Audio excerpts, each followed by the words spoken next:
আসসালামু আলাইকুম। আজকে আমরা আলোচনা করব বার্ন নিয়ে। বার্ন বাংলা হচ্ছে পোড়ানো বা কোনো কিছু পুড়ে যাওয়া। আমাদের দেশে এই জিনিসটা বাচ্চাদের ক্ষেত্রে খুব কমন।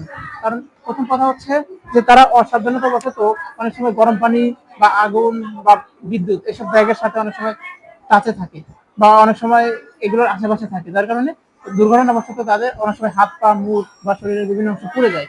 তো এটা হলে শুরুতে আমরা যে জিনিসটাকে বেশি প্রায়োরিটি দিই সেটা হচ্ছে, যেহেতু এটা আমাদের ত্বকের একটা গুরুত্বপূর্ণ সমস্যা, তো সেক্ষেত্রে আমাদের টার্গেট থাকে যেন ত্বকে কোনো ধরনের কোনো ইনফেকশন না হয়। কারণ যদি জীবাণু এই পোড়া ত্বকের ভিতর দিয়ে বা পোড়া ত্বকের মাধ্যমে ভিতরের দিকে রক্ত যাইতে পারে কোনোভাবে, তখন সেখান থেকে বড় ধরনের সমস্যা হওয়ার সম্ভাবনা থাকে। যেমন জীবাণু যদি সরাসরি আমাদের ব্লাডে পৌঁছে যায়, সেখান থেকে সেপসিস, সেপ্টিসেমিয়া, সেপটিক শক এরকম অনেক কিছু হতে পারে। এছাড়া বার্নের যেটা সবচেয়ে গুরুত্বপূর্ণ সমস্যা সেটা হচ্ছে যে এখানে আমাদের বডি থেকে প্রচুর পরিমাণে লবণ বের হয়ে যায়।